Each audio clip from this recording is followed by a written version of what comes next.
আসসালামু আলাইকুম সবাইকে। সবাই কেমন আছো? আলহামদুলিল্লাহ আমি অনেক ভালো আছি। তো আজকে অনেকদিন পরে একটা ডেইলি ভ্লগ তোমাদের সাথে শেয়ার করব।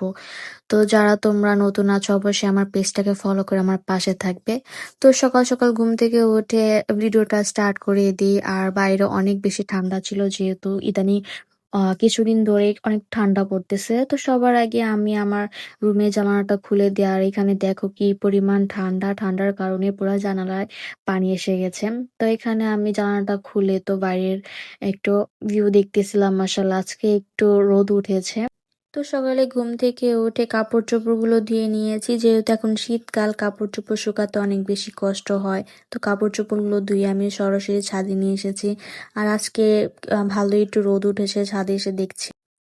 তারপর ছাদে একটু ঘুরতেছিলাম। আর সকালবেলা এই টাইমটা ছাদে থাকতে আমার অনেক বেশি ভালো লাগে। তো আমি কাপড়-চোপড় ধুয়ে রোদ দিয়ে দেন আমি এখানে কিছুটা সময় থাকি। আমার এই টাইমটায় ছাদে থাকতে একটু বেশিই ভালো লাগে। কিছু সময় থাকার পরে তো আমি এখন নিচে চলে যাচ্ছি। আর এখন আমি একটু আমার শাশুড়ির বাসায় যাব। তো নিচে যেয়ে ফার্স্ট একটু রেডি হব। রেডি হওয়ার পর দেন শাশুড়ির বাসায় যাব। কারণ আজকে আমার ছোট ননদের জন্মদিন। তো ছোট ননদের জন্মদিন উপলক্ষে বাসায় ছোটখাটোভাবে একটা আয়োজন করা হয়েছে। তারপর বাসায় এসে দেখি যে রান্না-বান্নার প্রিপারেশন শুরু হয়ে গেছে অলরেডি। তো যেহেতু বিরিয়ানি রান্না করা হবে তো সেখানে বিরিয়ানির মাংসটা প্রিপেয়ার করা হয়েছে। তো রুমে আসার পর আমার শাশুড়ি আমার জন্য সকালে নাস্তা নিয়ে এসেছে। তো আজকের মেনুতে ছিল খুদের ভাত আর ৫-৬ রকমের ভর্তা। আর সকাল সকাল যদি এরকম একটা নাস্তা পাওয়া যায় তো আর কি লাগে। তো মেইনলি এই জিনিসটা আমার অনেক বেশি পছন্দ। এটা আমি মাঝে মাঝেই খাই।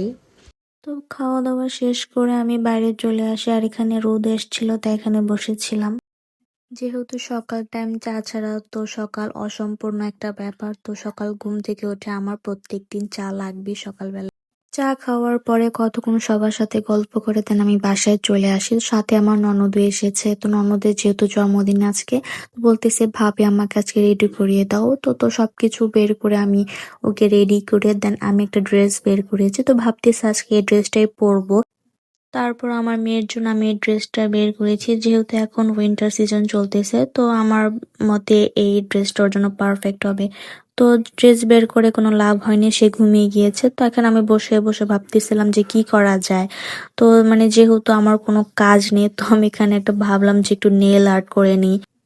তো যেই বলা সেই কাজ তো শুরু করে দিলাম নেইল আর্ট করা। তো এখানে আমার নেইল করা শেষ। তো এটা ছিল একটা নুড কালার। তো বেসিক্যালি আমার এত লাইট কালার নেল পলিশ কখনোই পছন্দ না। তো আমি একটু নুড টাইপের সবকিছুই পছন্দ করি। তারপর রেডি হয়ে চলে আসি খাওয়া দাওয়া করতে। এসে দেখি অলরেডি সবাই খাওয়া দাওয়া শুরু করে দিয়েছে। তো আমিও বসে পড়েছি। আর বিরিয়ানির কথা কি বলবো, মাশাআল্লাহ এটার টেস্ট অনেক বেশি ভালো ছিল। তো বিরিয়ানি খাবার পর আমি কিছুটা জর্দা নিই। আর জর্দা থেকে আমার জর্দার যে মিষ্টিগুলো থাকে আমার ওই মিষ্টিগুলো বেশি পছন্দ। কে কে আমার মতো জর্দার ছোট মিষ্টিগুলো পছন্দ করে অবশ্যই কমেন্ট বক্সে জানাবে। তো এখানে জর্দার টেস্টটাও মাশাআল্লাহ অনেক বেশি ভালো ছিল। তো এর মধ্যে আমার ননদ দেখে অনেকগুলো চকলেট নিয়ে এসেছে আর বলতেছে ভাবি দেখো কতগুলো চকলেট পেয়েছি। যেহেতু আমার ননদের জন্মদিন ছিল কেউ ওকে চকলেট গিফট করেছিল তো এটাই ও দেখাচ্ছিল। তো এখানে বক্সটা রাখার পর আমার মেয়ে পুরো বক্সটা নিয়ে টানাটানি শুরু করে দিয়েছে, মানে সে বক্সটা নিয়ে যাবে। তো এর মধ্যে আমাদের বাসায় কারেন্ট চলে যায়। তো আমার ননদ বলতেছে চলো ভাবি আমরা লুডো খেলি। তো ননদ দেবর সবাইকে নিয়ে লুডো খেলতেছিলাম। আর ওদের সাথে টাইম স্পেন্ড করতে আমার অনেক বেশি ভালো লাগে। তো আজকের ভিডিওটা এই পর্যন্তই। যদি ভিডিওটা ভালো লেগে থাকে অবশ্যই একটা লাইক কমেন্ট শেয়ার করে দিবেন। তো দেখা হবে নেক্সট ভিডিওতে। সবাই ভালো থাকবেন। আল্লাহ হাফেজ।